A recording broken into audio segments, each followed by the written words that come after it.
जहां एक तरफ देश में हर चौराहे पे हर जगह पे लगातार चाइना का विरोध हो रहा है, चाइना के पुतले फूके जा रहे हैं और चाइनीज़ सामान का बहिष्कार हो रहा है, वहीं दूसरी तरफ देश में जो डीजल और पेट्रोल के दाम हैं वो लगातार बढ़ रहे हैं। डीजल की वो स्थिति आ गई है कि डीजल के दाम अब पेट्रोल से भी ऊपर जा चुके हैं और वहीं साथ ही साथ जो देश की अर्थव्यवस्था है वो भी बुरी तरह से टूट चुकी है।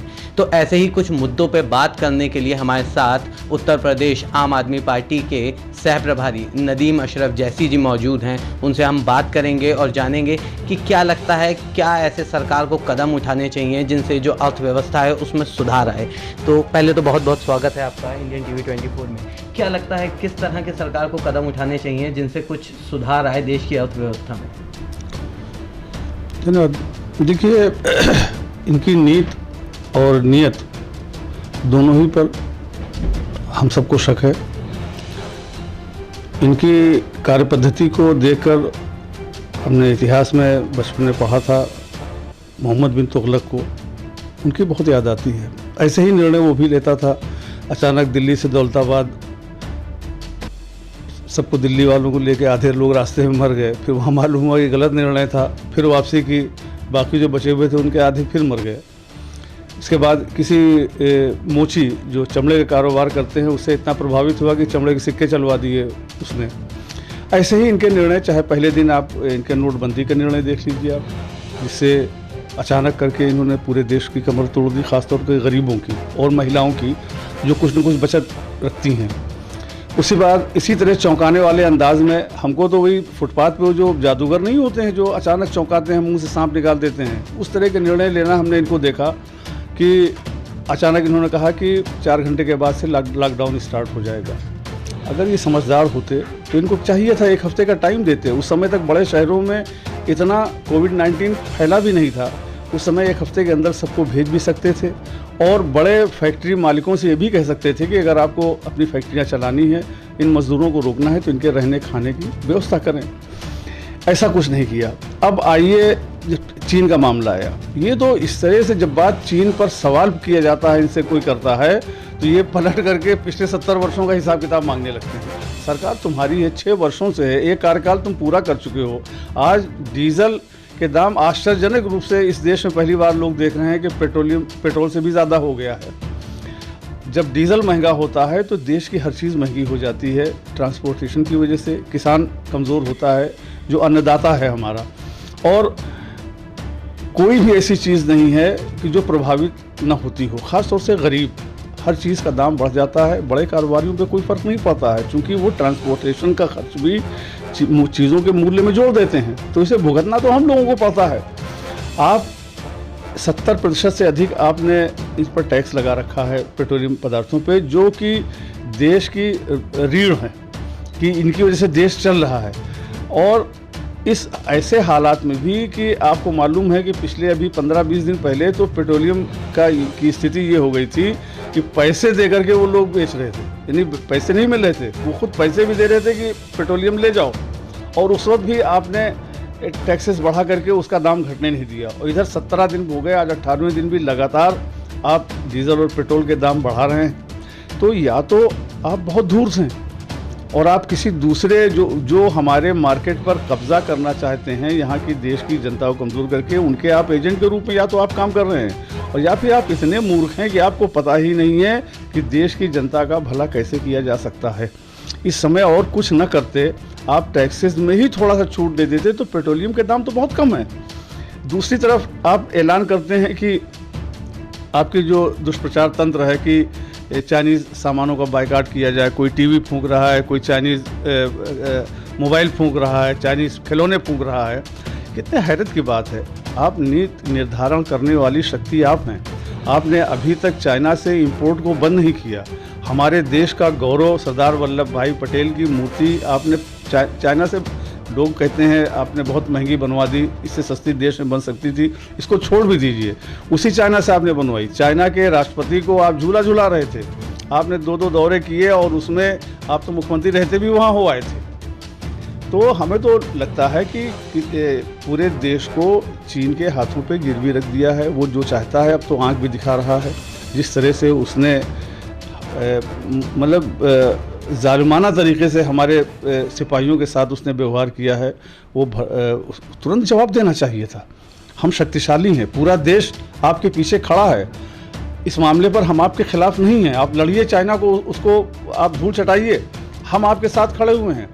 दूसरी तरफ ये झूठ की पराकाष्ठा में पहुँचे हैं और मुख्य विपक्षी दल से भी मुझे शिकायत है इन्हीं की तरह से कि वो अपनी बात को रख भी नहीं पा रहा है ठीक से।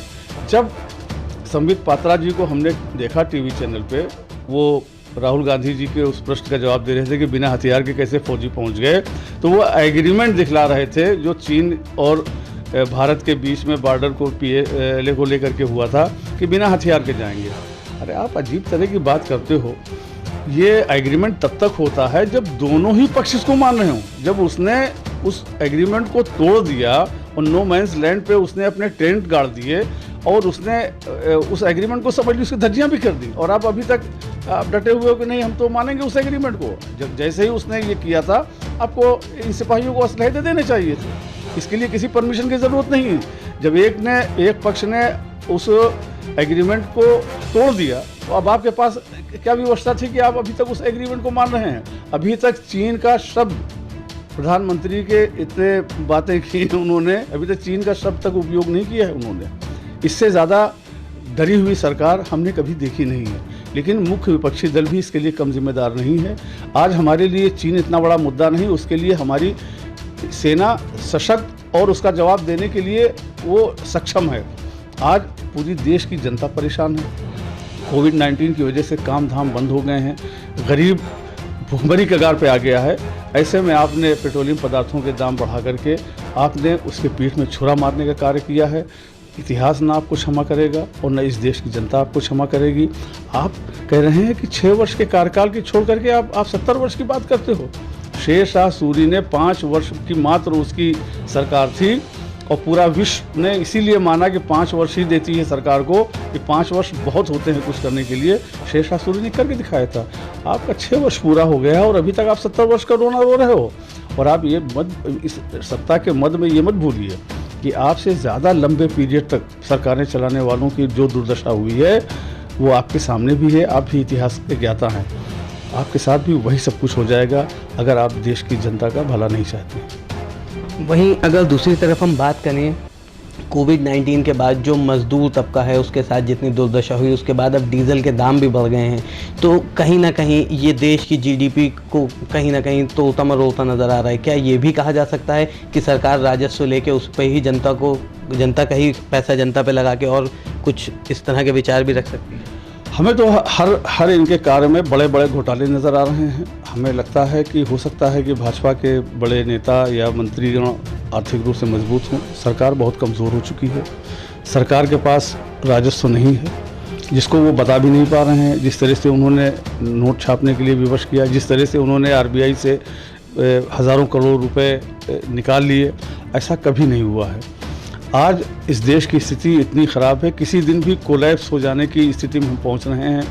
और देश की जनता सीधी है, उनको इन सब परिस्थितियों का ज्ञान नहीं होता। जिन लोगों के पास ज्ञान है इनका, वो इसको साझा भी नहीं कर पा रहे हैं या अपनी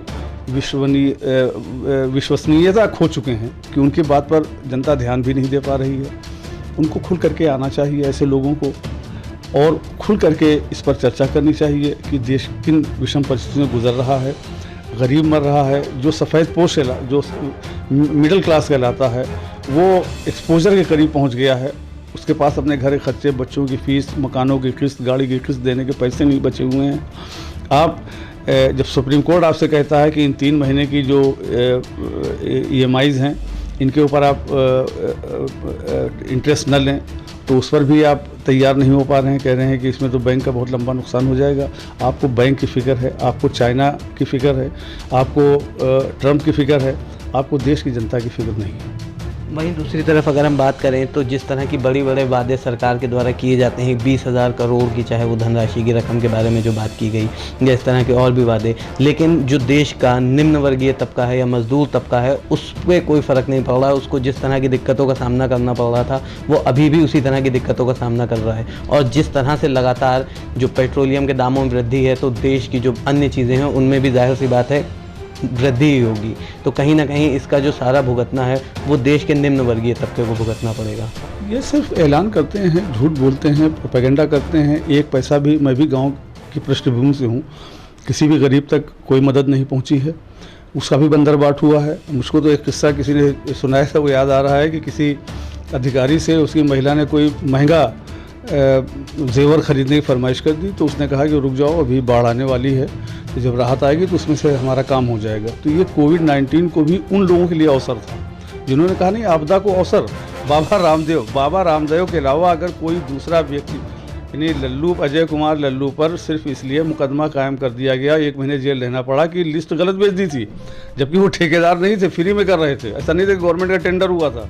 और बाबा रामदेव जो है बगैर उसको पास कराए हुए आयुष विभाग से इन्होंने बाकायदा लॉन्च कर दिया अपनी दवा को, और उनके खिलाफ कोई कार्रवाई नहीं हुई। तो ये इन लोगों के हितैषी सरकार है, जनता का हित इनके दिमाग में कहीं से नहीं। तो जिस तरह से लगातार जनता के ऊपर मार पड़ रही है महंगाई की, और उसके बाद कहीं ना कहीं डीजल और पेट्रोलियम के दाम भी बढ़ते हुए नज़र आ रहे हैं। अब देखने वाली बात ये होगी कि आने वाले समय में जो गरीब या मजदूर तबका है उनके ऊपर क्या फ़र्क पड़ता है और किस तरह से आने वाले समय में अर्थव्यवस्था में सुधार किया जाता है। लखनऊ से इंडियन टीवी 24 के लिए मोहम्मद सैफ।